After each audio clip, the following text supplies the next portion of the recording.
Perseverancia sin presunción. Y yo les doy vida eterna, y no perecerán jamás, ni nadie las arrebatará de mi mano. Juan 10:28. Quienes estuvieron presentes la noche del pasado jueves recordarán que les hablé sobre la necesidad de retener firme hasta el fin nuestra confianza del principio, y que les mostré que sólo si continuamos en la fe inicial, comprobaremos ser partícipes del Señor Jesucristo. Pero, prescindiendo de cuán claramente hablemos, siempre estaremos sujetos a ser malentendidos. El oyente más ávido puede confundir fácilmente sus pensamientos con nuestras palabras y atribuirnos de esa manera conceptos que brotan espontáneamente de su propia mente. Así, me reuní esta semana con un ansioso buscador sincero que pensaba que yo había dicho que aunque un hombre fuera un creyente en Jesucristo, después de todo, podía perecer. Me atrevo a decir que algunas expresiones que usé lo condujeron a creerlo. Si hubiese sido un oyente que acostumbra venir aquí, no habría imaginado que yo pudiera dar cabida a una tal declaración, pues todos los que me oyen de continuo saben que si hay una doctrina que he predicado más que cualquier otra, es la doctrina de la perseverancia final de los santos. Lo que pretendía decir, no me sorprende que no me hubiese entendido cabalmente, era esto, que el creyente tiene que ser siempre un creyente, que habiendo comenzado en esa confianza, tiene que continuar en esa confianza. La alternativa sería que regresara a la perdición, en cuyo caso perecería como un incrédulo, y entonces la inferencia sería que la fe que parecía tener era una ficción, que la confianza de la que parecía disfrutar era una burbuja, y que realmente no creyó nunca para salvación de su alma. Este es un argumento válido, basado en la operación del Espíritu de Dios, y no es de ninguna manera una condición dependiente del buen comportamiento de los individuos. La única vía por la que un alma es salvada es porque esa alma permanece en Cristo. Si no permaneciera en Cristo, sería descartada como un pámpano y se secaría. Pero, por otra parte, sabemos que quienes están injertados en Cristo permanecerán en Cristo. Razonamos a la manera del apóstol Pablo, quien, después que hubo hablado del peligro en que algunos se encontraban, consistente en que, habiendo comenzado bien, terminaran mal, después de ser iluminados y de gustar de la buena palabra de Dios y los poderes del siglo venidero, recayeran, Pablo agrega: pero en cuanto a vosotros, oh amados, estamos persuadidos de cosas mejores y que pertenecen a la salvación, aunque hablamos así. A pesar de haber sido ya debatida esta cuestión, se me ocurre que pudiera ser provechoso si enuncio brevemente, no a manera de controversia, sino simplemente en interés de la instrucción, la doctrina de la seguridad del creyente en Cristo, la certeza de la perseverancia del creyente hasta el fin y la seguridad de su ingreso en el eterno reposo. Se me viene a la mente de inmediato este texto: y yo les doy vida eterna, y no perecerán jamás, ni nadie las arrebatará de mi mano. Las tres cláusulas de esta oración representan para nosotros tres seguridades llenas de gracia. He aquí un don divino: yo les doy vida eterna, una promesa divina, que es amplia y de largo alcance, no perecerán jamás, y un asidero divino, ni nadie las arrebatará de mi mano. Entonces, observen primero el don divino. Yo les doy vida eterna. La vida eterna viene a todo el que la recibe en calidad de un don. El ser humano no la poseía cuando entró por primera vez en el mundo. Nació del primer Adán y nació para morir. No la extrajo de sí mismo, ni provocó su desarrollo en su interior mediante algunos procesos misteriosos. No es un cultivo de casa, ni es un producto del suelo de la humanidad. Es un don. Tampoco es otorgada la vida eterna como una recompensa por servicios prestados. No podría ser, pues es un prerequisito previo a la realización del servicio. El término don excluye toda idea de deuda. Si es por un don o por gracia, no es por deuda o por recompensa. Siempre que la vida eterna es implantada en el alma de alguna persona, eso se realiza como un don gratuito del Señor Jesucristo, no como algo merecido, sino como algo otorgado a personas indignas. Por esto no vemos ninguna razón por la que deba serle revocada a la persona que la ha recibido. Pues supongan que hubiera ciertos motivos de descalificación en la persona que ha participado del don. Con todo, esas descalificaciones no podrían operar para impedir que disfrute de la bendición, como tampoco pudieron impedir que la recibiera inicialmente, aun si hubiesen sido tomadas en cuenta. El don no le llega a la persona por causa de algún merecimiento propio, sino que le llega como una dádiva.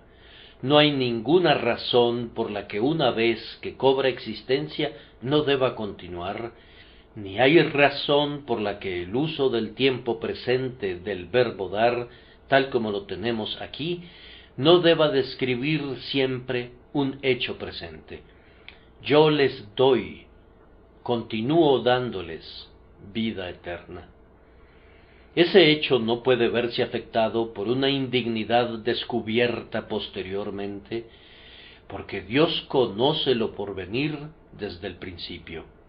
Cuando Él otorgó la vida eterna a la persona que la posee, conocía muy bien cada imperfección y cada falla que habrían de presentarse en esa persona.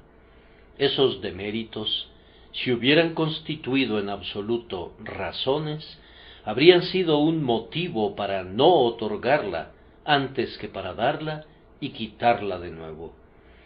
Pero es inconsistente con los dones de Dios que sean anulados alguna vez. Tenemos establecido como una regla del reino, la cual no puede ser violada, que irrevocables son los dones y el llamamiento de Dios. Él no rescinde por capricho aquello que ha conferido por su propia buena voluntad.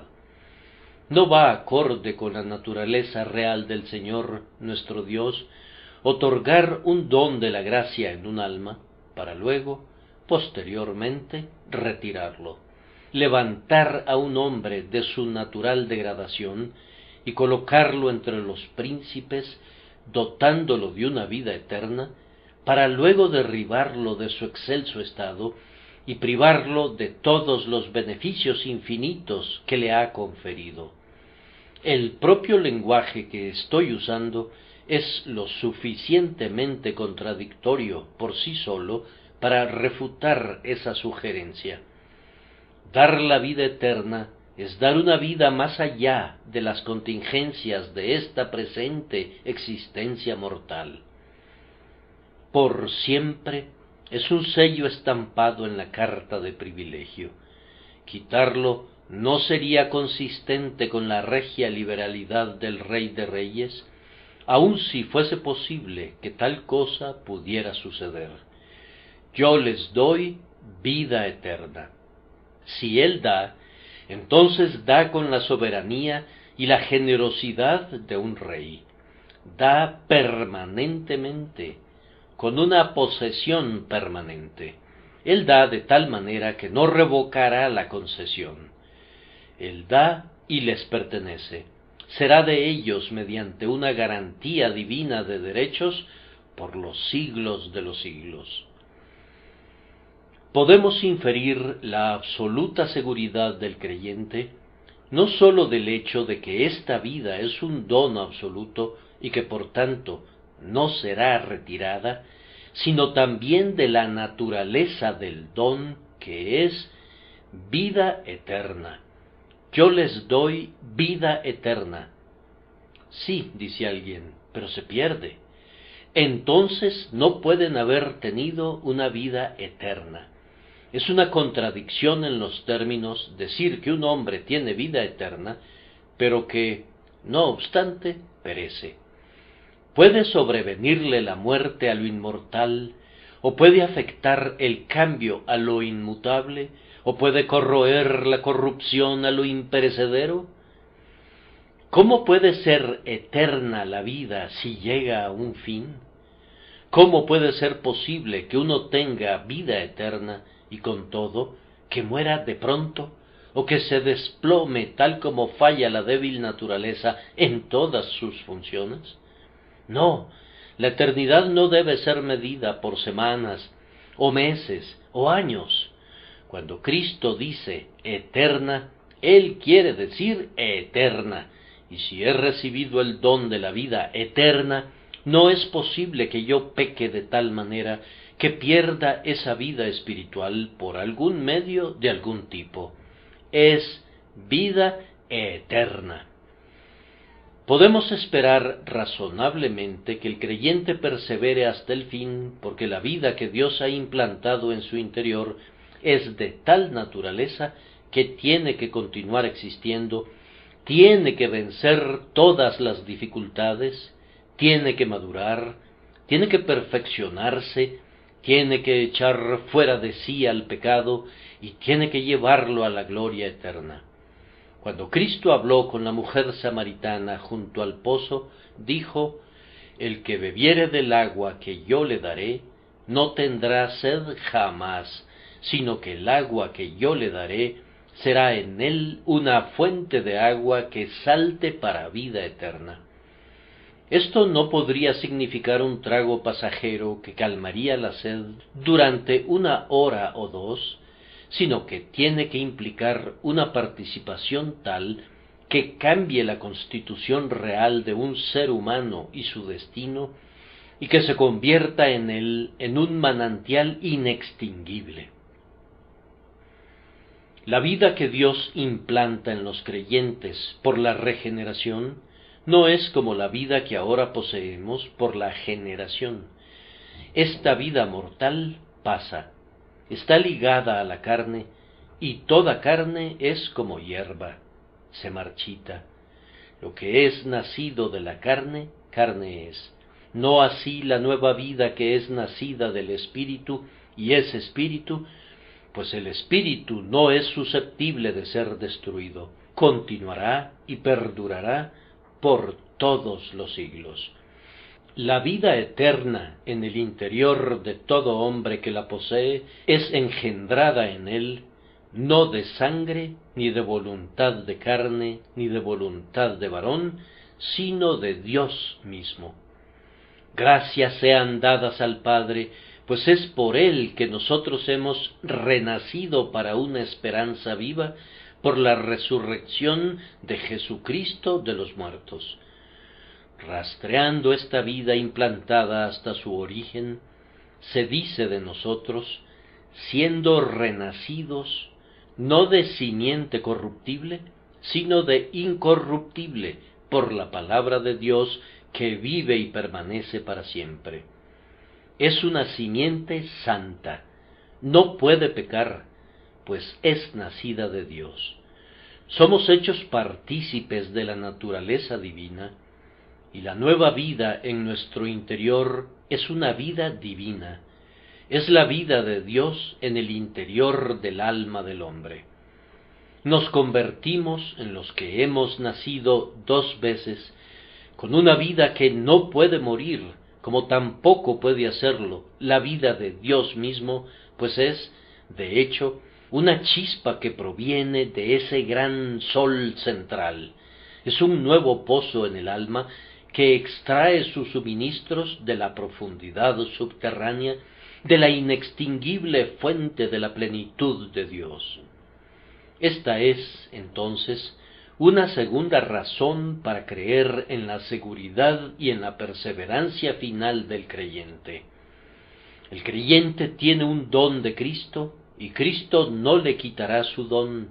Él tiene una vida que es en sí misma inmortal y eterna. Pero, adicionalmente, esta vida en el interior del cristiano, que es un don de Cristo, está siempre vinculada a Cristo. Nosotros vivimos porque somos uno con Cristo. Así como el pámpano succiona su savia de la vid, así también nosotros seguimos obteniendo la sangre de nuestra vida, las provisiones de nuestra vida, de Cristo mismo. La unión entre el creyente y Cristo es vital y ofrece una seguridad en sumo grado. Pues, ¿qué dice nuestro Señor respecto a ella? Porque yo vivo, vosotros también viviréis. No es una relación que pueda ser disuelta o un vínculo que pueda ser cortado, sino que es una necesidad en la que no puede intervenir ningún accidente. Es una ley fija del ser. Porque yo vivo, vosotros también viviréis. Que la unión entre Cristo y su pueblo es indisoluble parece obvio partiendo de las figuras que son utilizadas para ilustrarla. Denotan de una manera tan contundente que no puede haber ninguna separación, que muy bien podemos decir: ¿quién nos podrá separar del amor de Dios que es en Cristo Jesús, Señor nuestro? ¿Acaso no estamos desposados con Cristo? ¿Qué metáfora podría ser más expresiva? Para calcular su valor, tienes que tomar la descripción divina de la relación, pues aunque las bodas son secularizadas por nuestras actas del Parlamento, y los lazos nupciales son considerados como contratos civiles, Dios ha declarado que el varón y la mujer constituyen una sola carne. Sí, a los ojos del cielo, aquel que se une a una ramera es un solo cuerpo con ella. Entonces, si en el matrimonio ordinario el divorcio es posible, y, es demasiado común, cuando acudes a la Escritura, encuentras que está escrito que Él odia el repudio. Él ha dicho: y te desposaré conmigo para siempre, te desposaré conmigo en justicia y en fidelidad, y conocerás a Jehová. El matrimonio entre Cristo y nuestras almas no puede ser disuelto nunca. Sería una blasfemia suponer que Cristo pedirá el divorcio, o suponer que se pueda proclamar que Él repudió a quien eligió desde la antigüedad, el mismo para quien preparó el grandioso festín de bodas, y para cuya eterna bienaventuranza preparó un lugar en la gloria. No podemos imaginar unos esponsales que conduzcan a una separación.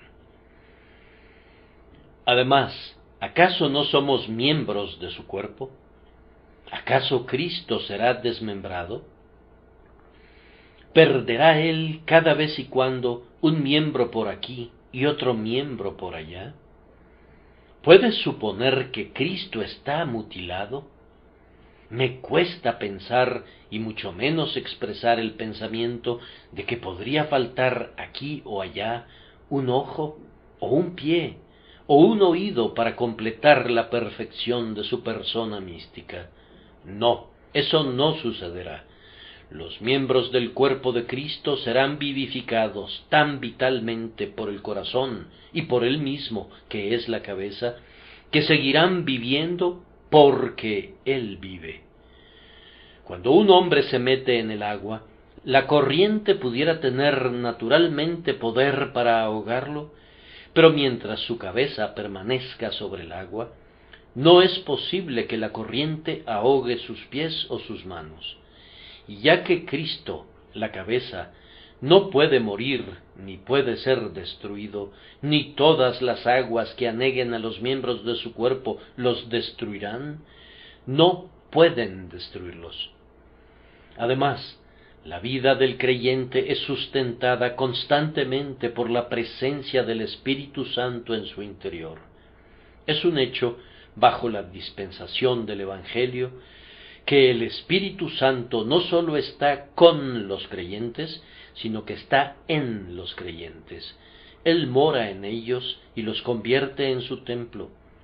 La vida, tal como les hemos mostrado, es sui generis, es única, inmortal. Es inmortal porque está unida con un Cristo inmortal, pero es también inmortal porque es sustentada por un Espíritu divino que no puede ser vencido, que tiene poder para enfrentar todo el mal que falsos y perversos espíritus intentan generar para nuestra destrucción, y quien día con día agrega un renovado combustible a la llama eterna de la vida del creyente en su interior. Si no fuese por la permanencia del Espíritu en nosotros, podríamos estar sujetos a alguna duda, pero en tanto que Él continúe permaneciendo en nuestro interior por siempre, no temeremos.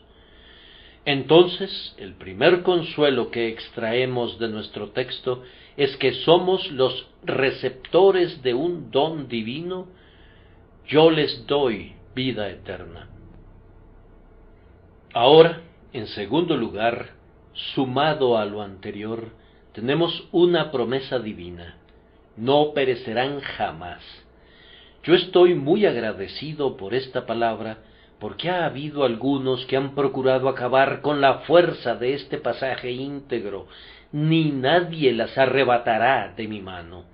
No, han dicho ellos, pero se pueden deslizar entre los dedos, y aunque no puedan ser arrebatados, con todo, pueden salirse por su propia voluntad.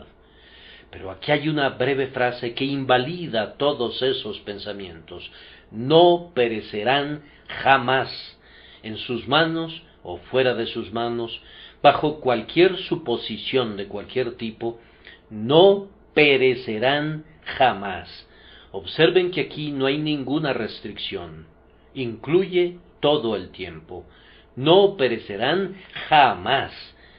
¿Se trata de jóvenes creyentes? ¿Son fuertes sus pasiones? ¿Es débil su juicio? ¿Tienen escaso conocimiento, poca experiencia y una fe débil? ¿Acaso no podrían morir mientras son corderitos o perecer mientras están tan débiles? No perecerán jamás, pero en la mitad de la vida, cuando los hombres pierden con demasiada frecuencia la frescura de la gracia temprana, cuando el amor de sus esponsales ha perdido tal vez su poder, ¿acaso no pueden volverse mundanos? ¿No podrían, de alguna u otra manera, ser entonces conducidos al descarrío? No perecerán jamás. No perecerán jamás. Perecerían si la mundanalidad pudiera destruirlos. Perecerían si el mal pudiera tener completa y enteramente el dominio sobre la gracia. Pero eso no sucederá. No perecerán jamás. Pero ¿no pueden volverse más viejos y con todo no ser más sabios? ¿No podrían ser sorprendidos por la tentación, como lo han sido muchos en tiempos cuando se han vuelto carnalmente seguros porque pensaban que su experiencia los había fortalecido? No perecerán jamás, no lo harán aunque sean principiantes, ni tampoco aunque estén a punto de acabar su carrera. No perecerán jamás. Excluye todo tiempo, toda referencia al tiempo, al condensar toda la gama de períodos posibles en una sola palabra: jamás. No perecerán jamás. El alcance de la frase incluye toda contingencia. No perecerán jamás. ¿Cómo? Ni siquiera si son severamente tentados. No perecerán jamás. No perecerán si se rebelan, serán restaurados de nuevo. No perecerán jamás. Pero, ¿qué pasa si continúan en la rebelión y mueren así? No harán eso. No perecerán jamás. No debes suponer lo que no puede ocurrir nunca. No perecerán jamás. Nunca estarán en una condición tal que se queden completamente desprovistos de gracia. Nunca estarán en tal estado de corazón que el pecado tenga dominio sobre ellos, un dominio total y completo. Puede entrar, pudiera parecer que logra el dominio por un tiempo, pero el pecado nunca tendrá el dominio sobre ellos al grado de que perezcan delante del Señor. No perecerán jamás. Incluye a todo el rebaño. No perecerán jamás, es decir, ni una sola de sus ovejas perecerá. Este no es un privilegio distintivo de unos cuantos, sino la misericordia común de todos ellos. Ni uno solo de ellos, ni uno solo, perecerá jamás. Aunque tú, creyente en Cristo, seas el más desconocido de todos los miembros de la familia, tú no perecerás jamás.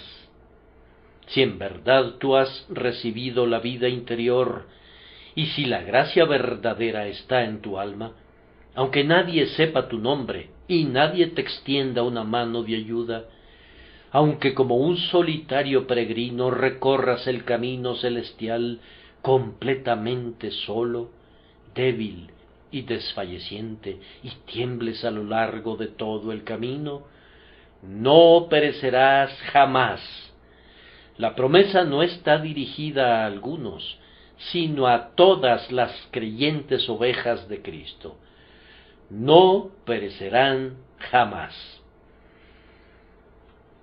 Y, amados, pudiera fortalecer grandemente nuestra fe y revivir dulcemente nuestros espíritus el considerar cómo armoniza esa doctrina con otras doctrinas en las que ciertamente creemos. Las ovejas de Cristo fueron elegidas por Dios para salvación desde la antigüedad, pero si perecieran, la elección de Dios se vería frustrada. Él los designó desde la fundación del mundo para que produjeran fruto de santidad hasta el fin, y si no lo hicieran, ¿cómo se haría su voluntad, como en el cielo, así también en la tierra? Ellos fueron un pueblo apartado para Él mismo, para que lo honrara por medio de buenas obras. Si fallara en esto, si cayera de ese bienaventurado estado, si pereciera por completo, el consejo del Padre se vería frustrado, y eso no puede ser. El propósito de Dios asegura su perseverancia final. No perecerán jamás. Podemos tener la seguridad de que serán preservados gracias a la redención eficaz que Cristo obró para ellos. Amados, nosotros creemos en este lugar, aunque la doctrina es muy menospreciada en estos días, en un sacrificio sustitutivo literal y real. Nosotros creemos que Jesús murió por su pueblo y que soportó, para que no tuvieran que soportarla nunca, la justa ira del Padre. Ahora bien, si Él pagó sus deudas, ellos ya no tienen que saldar ninguna deuda.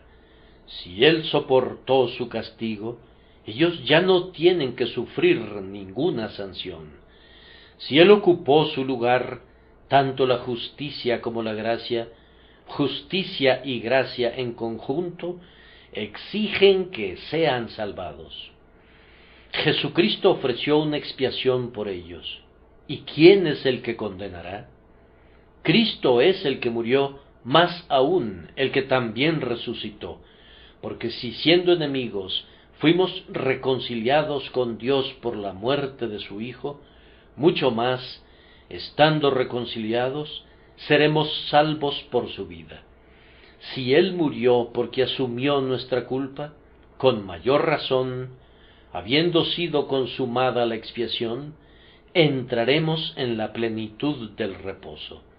Si Él no estuvo dispuesto a perdernos, aun viéndonos como irredentos, antes bien vino y pagó el precio, mucho menos nos perderá ahora que nos ha redimido con su sangre para Dios de todo linaje y lengua y pueblo y nación.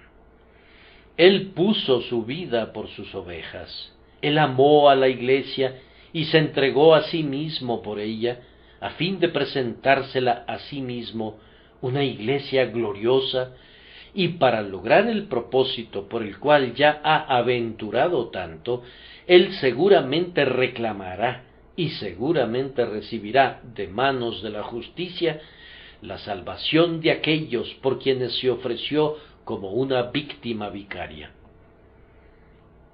Además, queridos amigos, el que cree en Cristo es justificado de todas las cosas de las que no podría ser justificado por la ley de Moisés. ¿Es acorde con la manera del hombre primero justificar y después condenar? Ciertamente no. Pero si lo fuera, no es acorde con la suprema equidad del Dios Altísimo. Si Él ha declarado justo a un hombre, ese hombre es justo. Cuando Él declara que las transgresiones del hombre le han sido perdonadas, ¿le serán tomadas en cuenta de nuevo? ¿Serán puestas de nuevo a su puerta? ¿No se afirma que Él ha quitado nuestros pecados como una nube, y acaso recobrará la nube de ayer? ¿Acaso no ha dicho que ha arrojado nuestros pecados a las profundidades del mar? Eso que el propio Jehová ha consignado al olvidadizo océano, ¿habrá de ser arrastrado otra vez a la costa como si lo hubiese depositado en una parte poco profunda? Tan lejos como el oriente está del occidente, así de lejos Él apartó nuestras transgresiones de nosotros. Nuestro oriente y nuestro occidente están lo suficientemente apartados, pero cuánto más apartados estarán el oriente y el occidente de Dios cuando Él mira a través del espacio infinito. Él ha transportado esos pecados tan lejos de nosotros que ni el demonio de pies más ligeros los podría traer de regreso, aunque dispusiera de toda una eternidad para realizar esa proeza. Él los ha quitado para siempre. Sí, oigan lo que se dice del Mesías. Ha puesto fin al pecado, y ha expiado la iniquidad, y ha traído la justicia perdurable. Si se le ha puesto un fin al pecado, se le ha puesto fin, y se ha acabado con él. ¿Dónde está? ¿Dónde está? La maldad de Israel será buscada y no aparecerá, y los pecados de Judá y no se hallarán. En efecto, no serán hallados, dice el Señor.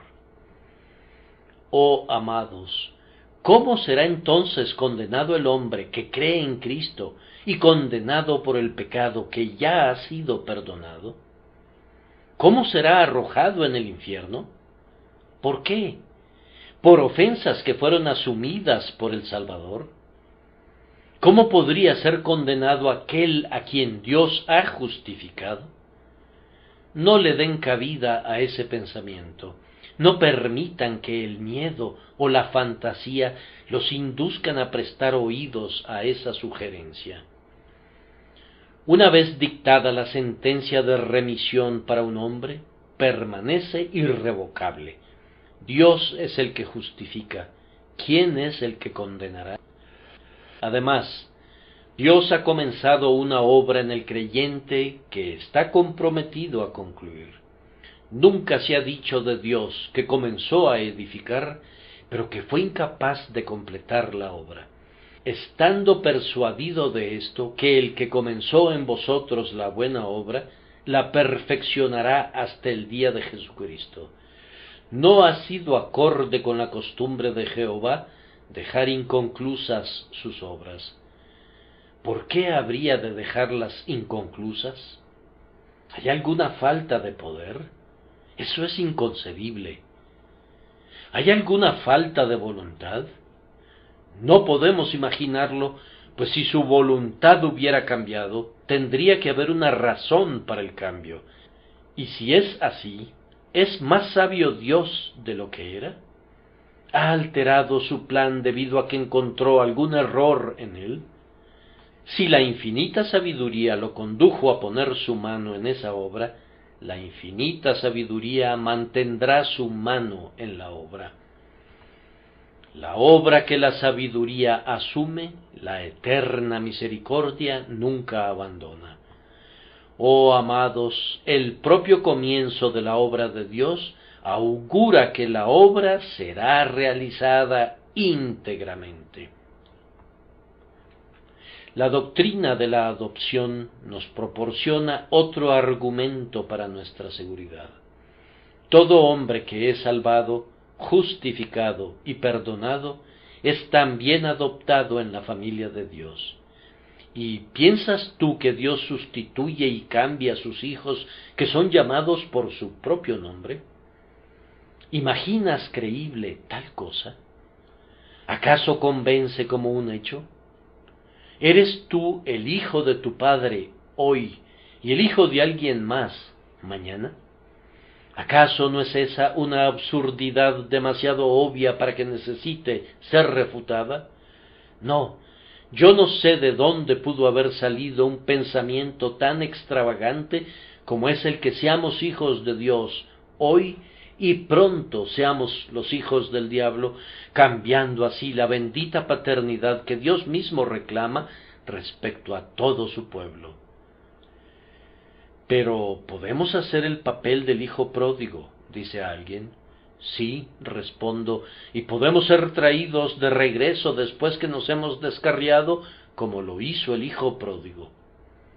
Además, el hijo pródigo siguió siendo un hijo, aun cuando estaba junto a la arteza de los cerdos, y después de haber desperdiciado toda su riqueza en una vida entregada a los vicios, seguía siendo amado por el Padre, y debido a que él era un hijo, regresó de nuevo con llanto y amargura de espíritu, y encontró paz y perdón.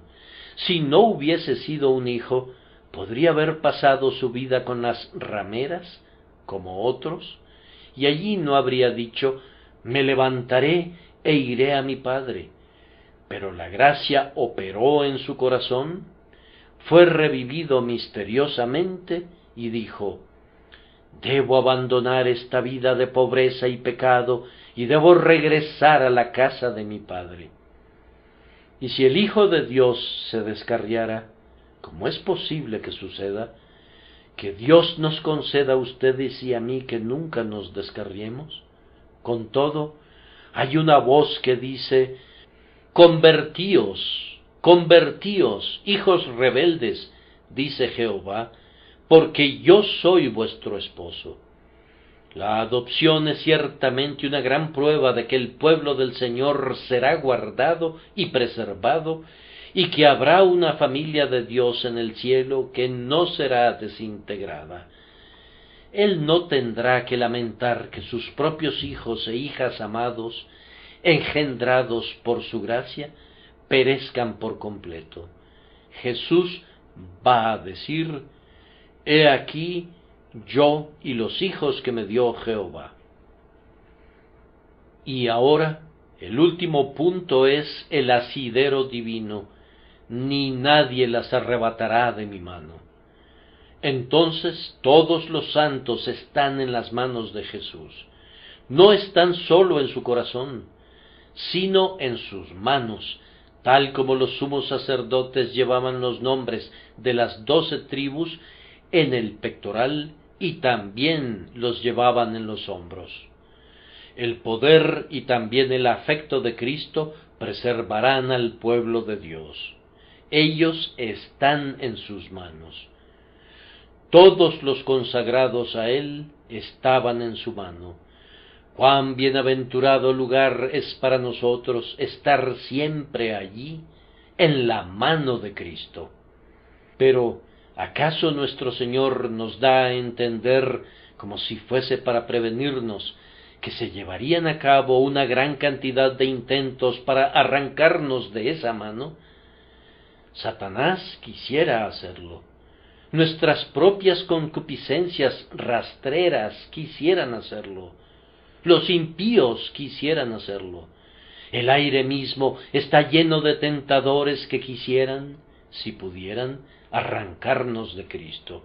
Por tanto, tenemos una razón para ejercer una gran vigilancia, para tener una profunda humildad, pero también para sentir mucho agradecimiento por estar colocados donde los tentadores no pueden alcanzarnos, pues la promesa nos garantiza que nadie será capaz de arrancarnos de la mano de Cristo.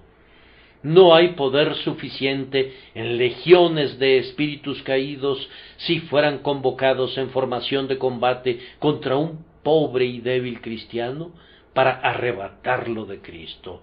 Sí, si lo asediaran sin interrupción, como una nutrida manada de leones buscando devorar a un cordero, la defensa sería tan grandemente más fuerte que la invasión, que no podrían arrancar ni siquiera a ese único cristiano de la mano de Cristo. El destructor no ha celebrado jamás un triunfo sobre el Redentor.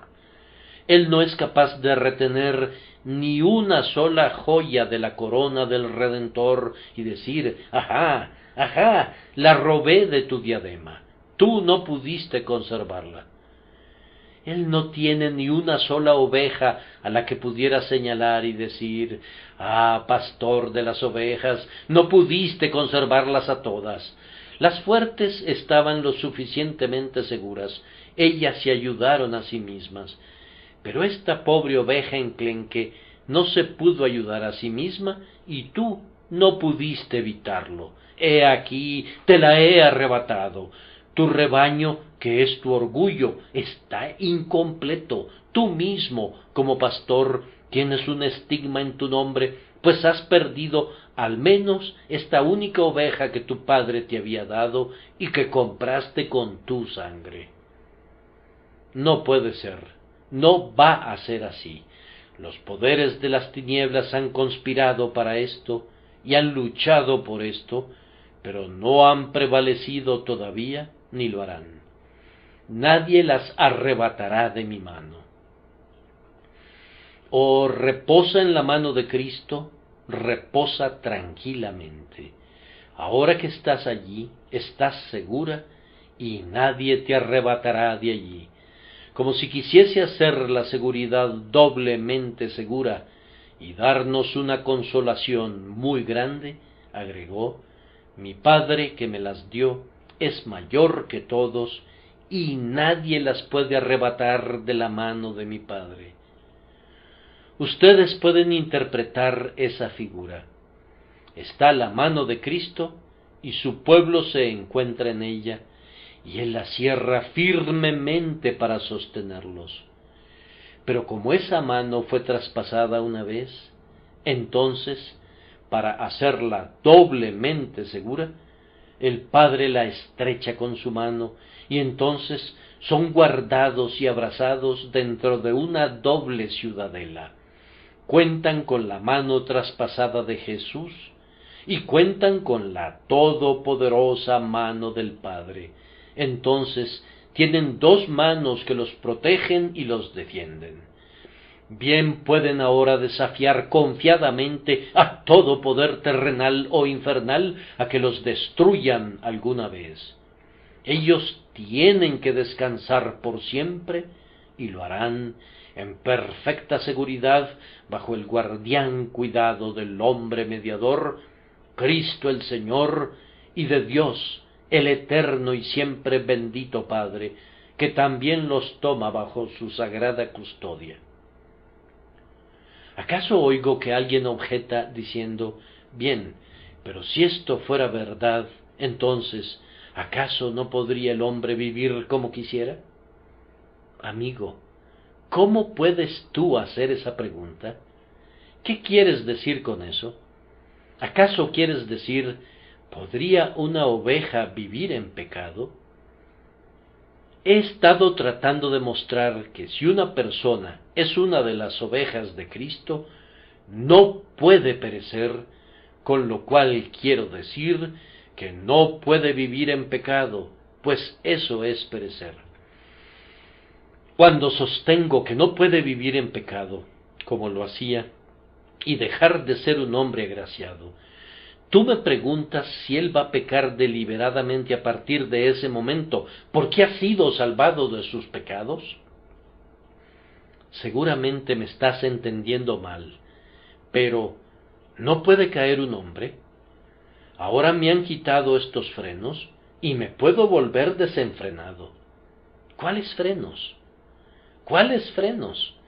Si yo establezco que un hombre que está alistado como un soldado es siempre un soldado, ¿cómo puedes decirme que le he quitado algunos frenos? No veo cómo pueda hacer eso. Más bien, he implicado que existe una gran cantidad de incentivos para la virtud antes que haber ofrecido un solo pretexto para el vicio. Ciertamente él no ha de desembarazarse de su condición de soldado por haberse alistado vitaliciamente en el servicio de su Señor. Si se despojara alguna vez de ella, nunca podría retomarla de nuevo. Si ellos se desprendieran, sería imposible renovarlos de nuevo para arrepentimiento. Si fallara la obra de Dios, si la sangre expiatoria de Cristo se quedara corta de su objetivo, no quedaría ninguna esperanza para ellos. El suelo sobre el cual desciende el rocío que humedece las flores es desechado como inútil cuando no hace otra cosa que producir espinas y abrojos. Si un hombre tuviera un arranque de entusiasmo para profesar una fe en el Evangelio, y luego tuviera un arranque de libertinaje y se hundiera en la disipación, todos ustedes sabrían qué cosa pensar de su sinceridad. Cuando la culpa del pecado es quitada, el amor del pecado es expulsado del corazón, y cuando es otorgado el espíritu de santidad, el amor por la santidad es infundido en el corazón. El hombre que cree verdaderamente comienza una vida de santidad y no se aparta nunca por completo de esa vida de santidad. Yo les concedo que puede ser sorprendido en alguna falta, puede ser sorprendido por alguna tentación, puede tropezar debido a la debilidad y a la falta de vigilancia, pero será llevado de nuevo de regreso al arrepentimiento, no se le permitirá que perezca. La vida que hay en él es inmortal, una santa simiente incorruptible, y seguirá creciendo a pesar del sofocante calor y del cortante frío, del tizón o del añublo, hasta florecer en la perfección de la vida en lo alto. Alguien dice, amigo, yo no tengo ningún argumento en contra de tu doctrina, mi miedo es por mí mismo. No creo que viviría como lo hago ahora si no tuviera miedo a perderme. ¿No es ese un miedo adecuado para el hijo de la esclava? A menos que haga tal y tal cosa, seré enviado al desierto con mi madre Agar. Muy probablemente lo serás, pero yo sé esto, que soy el hijo de la libre, esto es, de Sara, y yo sé que mi padre nunca enviará a su hijo al desierto. ¿Qué pasa entonces? ¿Su apego provocará un extrañamiento? ¿Haré cosas vergonzosas porque me destina al honor? No, No, sino que porque Él me ama tanto, yo a mi vez le amo. Yo le suplico que perdone mis ofensas, pero buscaré hacer todo lo que sea posible para mostrar que me doy cuenta de la grandeza de su amor y deseo hacer una pobre compensación de la mejor manera que pueda. Bien, pero, dice alguien, ¿no somos amonestados con advertencias contra la recaída? Ciertamente, y esas advertencias son las más terribles que el lenguaje pudiera describir. Indudablemente la Escritura pinta la senda del peregrino como llena de peligros. No es por la fortaleza de la criatura que podemos mantenernos. Si la sangre preciosa pudiera perder su poder, si el bendito Espíritu retirara su influencia, si el socorro oportuno fuera suprimido, no tendríamos ningún recurso. Para toda clase de pecados hay un remedio: creer en Cristo como un Salvador. Pero para la apostasía no hay ninguna cura. Si pisoteas el único sacrificio, no será ofrecido jamás ningún otro sacrificio. Sólo hay un nuevo nacimiento. La regeneración tiene lugar una vez y sólo una vez. ¿Pero por qué estas advertencias?, preguntas tú, si no puede suceder. Recuerda que Dios no trata con su pueblo como si fueran bloques de madera o hierro echados y elaborados en un molde. Nosotros somos seres con una voluntad y un juicio, y Dios trata con nosotros de esa manera. Por ejemplo, si yo tengo veneno en mi casa, y si fuera necesario, por alguna razón u otra, que el veneno estuviera allí, no tendría la intención de que mis hijos tuvieran acceso alguna vez a ese veneno o que lo tomaran. Pero supongan ahora que yo fuera omnipotente y que tuviera el poder de impedir que lo tomaran y que por tanto no lo encerrara ni lo pusiera donde no pudieran tener acceso a él. Lo pongo donde lo podrían obtener si así lo quisieran y donde los mataría si accedieran a él. Pero yo les digo que no deben tomarlo. Les describo los resultados que se presentarán y tengo tal influencia amorosa sobre los corazones de mis hijos, supongan que así fuera, que no me desobedecerían ni tomarían ese veneno. Aunque estuviera allí y los demonios entraran en la casa y los tentaran a tomarlo, ellos no lo tomarían, sino que lo pondrían lejos. Yo estaría exhibiendo de esa manera, ante quienes estuvieran mirando, el amor que por mí anida en los corazones de mis hijos, y también mi poder sobre los corazones de mis hijos, aunque no violé sus voluntades, ni hice imposible que se destruyeran a sí mismos. Ahora bien, lo mismo sucede aquí. Al pecado se le permite que esté en el mundo, yo no sé por qué, y Dios no hace imposible que un hombre vaya y cometa cualquier pecado. El hombre podría hacerlo, y lo haría, a menos que la gracia de Dios se lo impidiera. Pero la gracia de Dios no es mecánica en su acción, no es como un grillete o una cadena, no arrastra, como he oído decir a algunos, por las orejas a la gente para llevarla al cielo. No, es una fuerza poderosa, es un poder omnipotente, pero es muy consistente con el libre albedrío y no opera nunca contrariamente a las leyes de la mente. Y Dios es glorificado en esto, que aunque sus hijos sean tentados de esa manera, no corren al pecado que es fatal y que destruye el alma, no se adentran en una tal apostasía que los aparte de él, que fuese final y que comprobase ser completamente destructiva. Ellos son guardados por su agraciado poder, guardados como hombres que son atraídos, pero con cuerdas de amor, que son atados, pero con cuerdas humanas. ¿Objetas que los hombres buenos caigan? Los hombres buenos no caen como para perecer. Los hombres buenos en verdad caen, pues son hombres. La vieja naturaleza está en ellos, pero el hombre verdaderamente agraciado se arrepiente a pesar de todos sus pecados, cree todavía, y con los huesos quebrados regresa a su Señor y demuestra que todavía es un hijo. La oveja podría caer en una zanja, pero no se revolcaría en el lodo como lo haría un cerdo si cayera. Una oveja, aun cuando caiga en una zanja, demuestra que sigue siendo una oveja. Hay una diferencia en su naturaleza.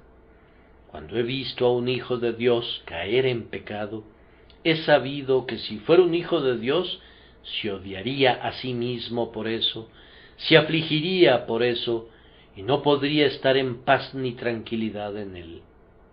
¿Me cuentas acerca de algún cristiano que vivía en pecado y que parecía ser muy feliz? Puedes estar seguro de que no era ningún cristiano, sino alguien que pretendía serlo. Quien puede continuar en el pecado y deleitarse en él, no es ningún hijo de Dios. Aquel que puede adentrarse día tras día en el vicio, o que puede tolerar en sí mismo cualquier pecado conocido, tiene una mancha que no es la marca de los hijos de Dios.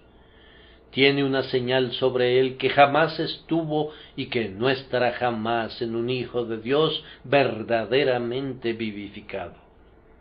Sed santos, porque yo soy santo, es la voz que resuena en el oído del santo, y si bien no siempre obedece como debería hacerlo, esa es la queja de su alma, y lo hace acudir llorando y lamentándose delante de Dios.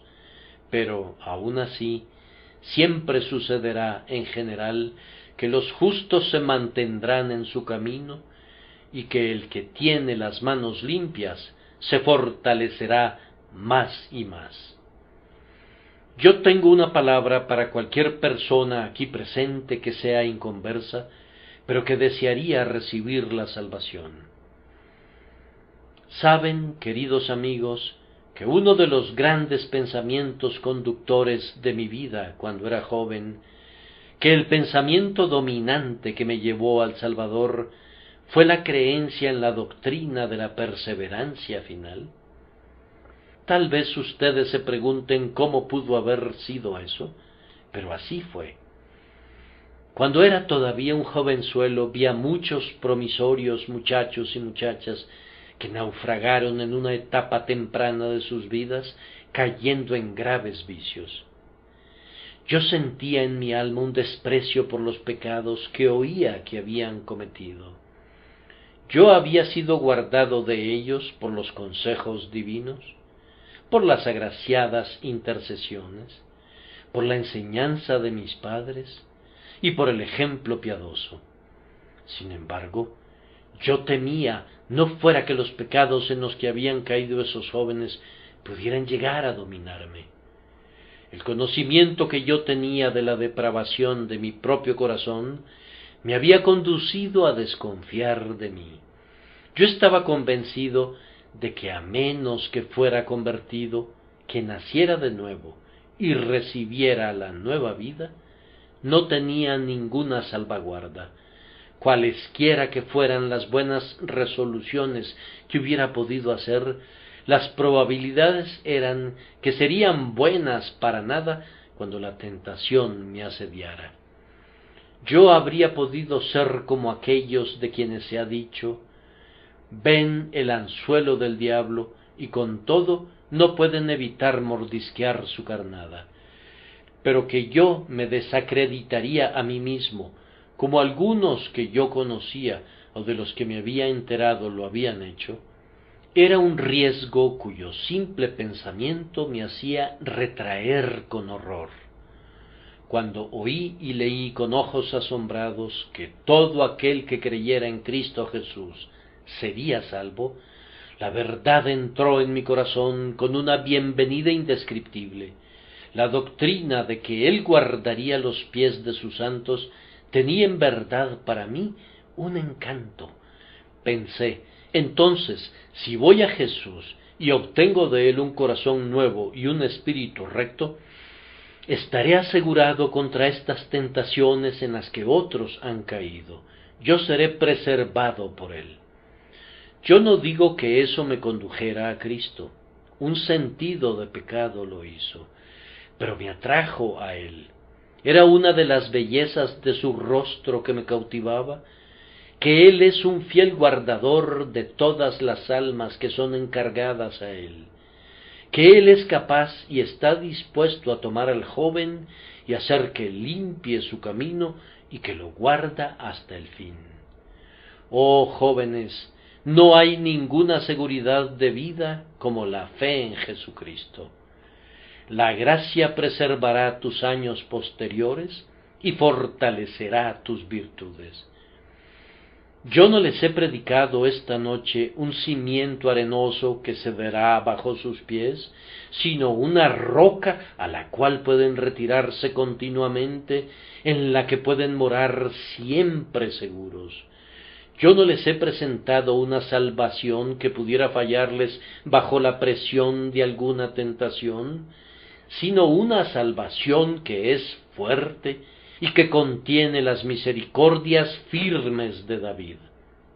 El que cree y es bautizado será salvo, salvo de pecar, de la culpa así como del castigo del pecado, y llevado al cielo santo e idóneo para la herencia de los santos. Que Dios les conceda ser creyentes en Cristo. Amén y amén.